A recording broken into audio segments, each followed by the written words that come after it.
Bonjour à tous et bienvenue dans ce Morning Bull Live. Nous sommes le 30 janvier 2025 et la journée aura été longue et compliquée. On vit toujours dans ce monde d'intelligence artificielle puisque tout le monde sait et tout le monde fait de l'IA et que tout le monde veut être leader dans l'IA à la place des autres leaders dans l'IA. Je suis même d'ailleurs étonné que Nestlé ou Danone ne soient pas encore devenus des leaders dans le secteur de l'intelligence artificielle. En tous les cas, depuis hier, on sait, un Tesla, c'est le leader de l'intelligence artificielle, à moins que ce soit Meta, ou alors peut-être Alibaba, peut-être même Microsoft. Une chose est sûre et certaine, tout le monde veut être calife à la place du calife, et le calife, c'est Nvidia qui commence à avoir chaud aux fesses.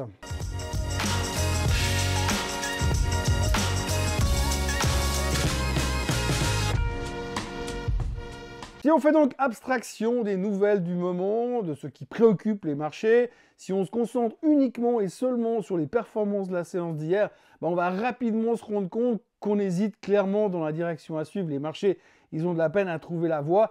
On comptait un petit peu sur les chiffres du trimestre pour nous donner une lumière dans la nuit, mais c'est pas aussi simple que ça, parce que l'avalanche d'informations qui déferlent sur nos têtes depuis l'investiture de Trump la semaine dernière, ça ne nous facilite pas la tâche des masses, il faut faire le tri, il faut faire donc plusieurs choses à la fois, et puis on n'est pas très doué pour faire plusieurs choses à la fois, on aime bien se concentrer sur une chose en même temps, parce que sinon ça devient trop compliqué. Donc la séance d'hier était néanmoins chargée, du style méga chargé, mais je ne suis pas non plus certain qu'après avoir intégré la plupart des grosses nouvelles, on est beaucoup plus avancé qu'avant. En résumé, si on peut dire ça très simplement, et ceux qui n'ont pas le temps, ils peuvent arrêter directement après ça, Musk a fait son show, Zuckerberg est toujours aussi confiant, Microsoft s'est planté, Arnaud veut se casser et Powell se fout de la gueule de Trump. On va donc commencer par la suite des aventures de Nvidia dans le monde fabuleux de l'intelligence artificielle chinoise. Alors après la problématique de DeepSeek, l'effondrement qui s'en est suivi, enchaîné par un rebond, vous vous en souvenez, la troisième séance de la semaine, donc de ce mercredi,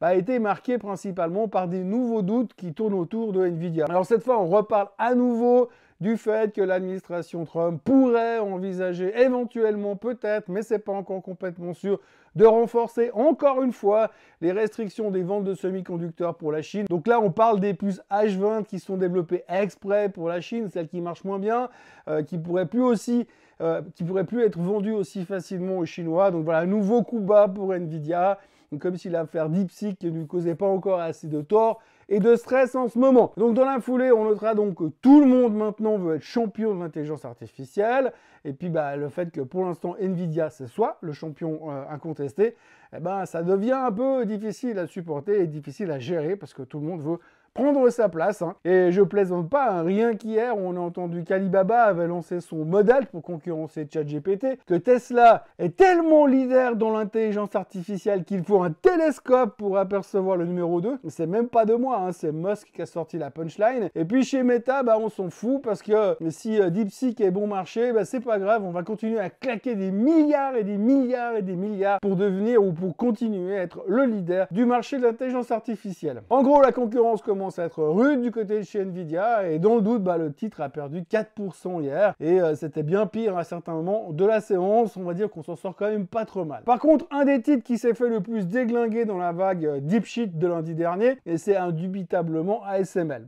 Qu'on se rassure, tout est oublié. Alors pour être franc, c'est pas super simple de savoir si l'avenir sera un peu plus complexe du côté des Hollandais, mais pour le moment, ce qui est ressorti de la publication de hier matin, c'était pas si mauvais. Et puis au moins, ça aura permis à l'action de retrouver le niveau avant l'apparition de DeepSeek sur nos tabelles de traders. Donc les ventes étaient de 9,26 milliards, soit 2,6% de plus que les attentes du marché, et en plus, dans le haut de la fourchette des prévisions qui avaient été faites par ASML. Les marges étaient également meilleures que les attentes. Pour faire encore mieux par-dessus tout ça, le patron d'ASML est arrivé en disant qu'il était extrêmement positif pour l'avenir, que des mots qu'on aime donc entendre, qui a permis à ASML de terminer en hausse de 5,5%, et même le SOX parvenait à progresser de 0,23% rien que sur la séance d'hier. Alors 0,23%, c'est une super bonne nouvelle parce que quand vous avez Nvidia qui perd 4%, il faut quand même compenser pour réussir à terminer en positif. Donc l'un dans l'autre, Les marchés ont pu commencer la journée de façon plutôt constructive, sauf évidemment dans le luxe.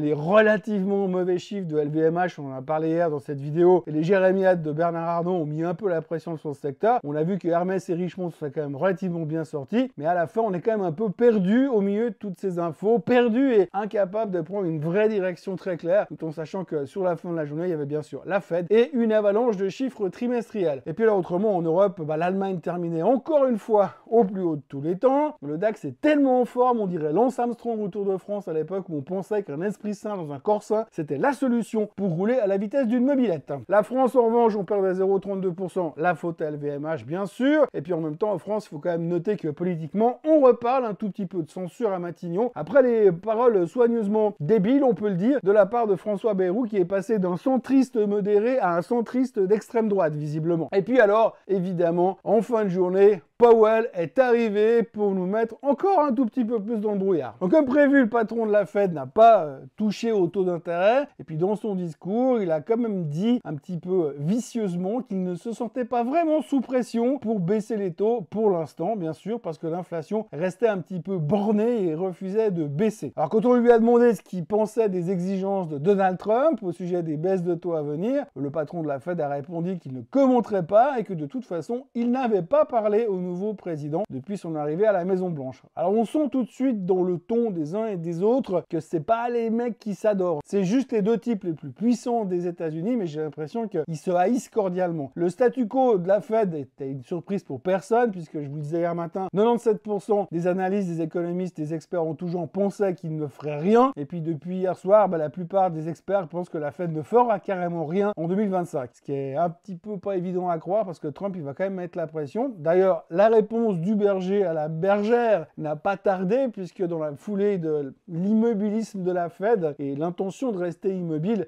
Trump s'est fendu d'un message dont il a le secret en disant « Si la Fed avait passé moins de temps avec les politiques d'antidiscrimination, l'idéologie de genre, l'énergie verte ou le pseudo-changement climatique, l'inflation n'aurait jamais été un problème et au lieu de ça, nous avons subi la pire inflation de notre histoire. » Trump doit devenir foudrage de voir que le seul endroit où il ne fait pas encore ce qu'il veut lui échappe encore. Par contre, il n'a pas été complètement exact parce que c'est pas la pire inflation de l'histoire des États-Unis, mais enfin, la précision n'étant pas sa qualité première. Et puis là, donc il va devoir attendre 12 mois surtout pour dégager Powell et mettre un candidat qui va finalement lui obéir à la tête de la Fed. Tout ça pour dire que pour l'instant, ça s'excite dans tous les sens, mais que Powell reste intraitable et que les taux ne baisseront pas cette fois encore aux États-Unis. Reste à voir ce que nous réserve Madame Lagarde, puisqu'elle est censée tout à l'heure, elle, baisser les taux européens dans la journée. En résumé, au sujet de la Fed n'a rien fait, la BCE devrait le faire, et Trump, il est foudrage. Après tout ça, il ne restait plus qu'à boire les paroles de Musk, Zuckerberg et Nadella, les trois CEO des trois plus grosses boîtes du monde, de trois des plus grosses boîtes du monde, qui étaient attendues bien sûr au virage, et on peut dire quand même que l'un dans l'autre, on n'a pas été déçus, même si on n'a pas été non plus méga surpris.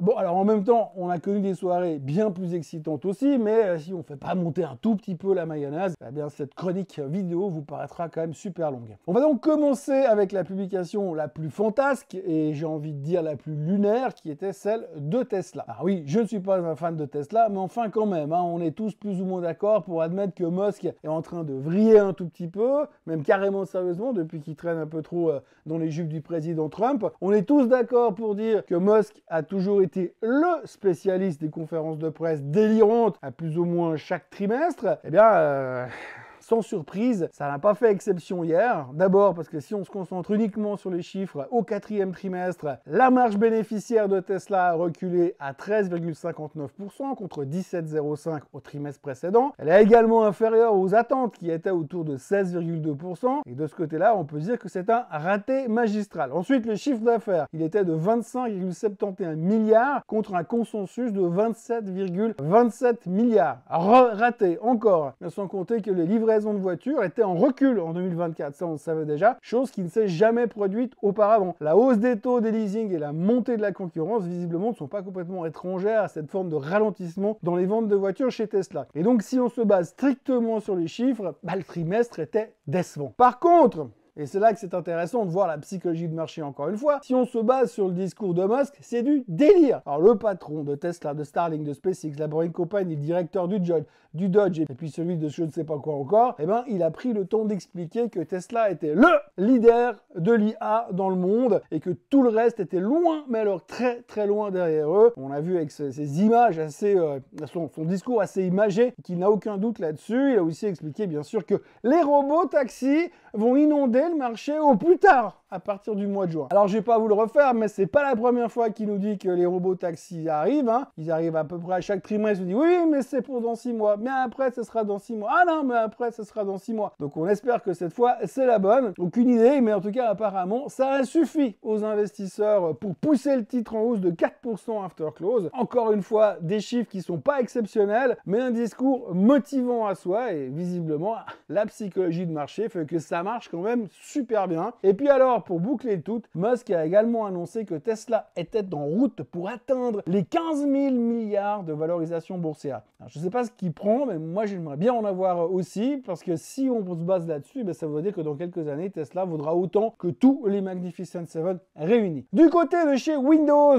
on a fait mieux que les attentes sur le bénéfice par action et sur le chiffre d'affaires global, mais il y avait un problème, la croissance de la division cloud. Le marché attendait 33% de croissance, c'est sorti à 31%. Ça veut pas dire qu'il n'y a pas de croissance, c'est vrai que la croissance est moins forte qu'avant. Alors cherchez pas plus loin, cherchez pas dans les commentaires du CEO, cherchez pas dans les dépenses liées à l'intelligence artificielle ou dans le fait qu'ils auraient pu payer trop cher leur investissement dans OpenAI parce qu'on voit qu'aujourd'hui on peut avoir de l'IA pour meilleur marché. Ne regardez pas le fait que SoftBank veut investir 25 milliards dans OpenAI. La seule chose qui a posé problème chez Microsoft hier, c'était le ralentissement de la croissance du cloud. Malgré tout, sanction exemplaire, puisqu'after close de Microsoft s'est quand même pris 4% dans les dents, tout ça pour un nuage. Et puis du côté de chez Facebook, Instagram, WhatsApp et consorts, grosso modo Meta Platform a enregistré un chiffre d'affaires record grâce à l'intelligence artificielle et à la pub. Zuck a annoncé une augmentation de 21% des ventes et un bénéfice net de 20,8 milliards. Dans les deux cas, les chiffres sont supérieurs aux attentes. Meta a cependant estimé que la croissance du chiffre d'affaires allait ralentir sur les 3 prochains mois pour atteindre un niveau entre 8 et 15%. Si on atteint cette range-là, c'est un niveau qui représenterait la plus faible croissance sur ce chiffre-là sur les 2 dernières années. Meta pourtant était en hausse de 4,6% after close. Les déclarations de Zuckerberg qui continuent de marteler à qui veut l'entendre, qui va continuer à claquer des montagnes de fric dans l'intelligence artificielle n'a fait broncher personne. Et ça, malgré le lendemain de crise de DeepSeek, qui aurait pu laisser supposer qu'on claquait un peu du pognon dans tous les sens, n'importe comment, alors qu'on pouvait tout aussi travailler ou obtenir des mêmes résultats pour moins cher. Mais visiblement, Zuckerberg s'en contrefou. Et puis surtout, comme la dernière fois qu'il avait annoncé des dépenses extravagantes, le marché n'avait pas du tout aimé, il l'avait sanctionné, ils avaient tapé sur le titre, avant de se rendre compte que l'un dans l'autre, Zuckerberg avait eu raison. Donc du coup, cette fois, personne ne pose de questions, personne n'ose rien dire, et tout le monde suit Zuckerberg dans sa folie dépensière pour l'intelligence artificielle. En gros, Zuckerberg est en train d'être labellisé génie, au même titre que Musk. Alors je sais pas si c'est à cause de son nouveau look avec des bouclettes sur la tête, on ne sait pas. Bref, pour faire ça, les chiffres de Tesla ne donnaient pas envie de se rouler par terre, mais les mots de Musk compensaient largement. Les chiffres de Microsoft étaient bons, sauf le cloud, et c'est là que ça faisait mal. Et pour ce qui est de Meta, il claque du pognon à tout va, mais comme il continue de cartonner sur les chiffres, on se fout pas mal de l'arrivée de DeepSeek ou de qui que ce soit d'autre d'ailleurs. La journée aura donc été longue,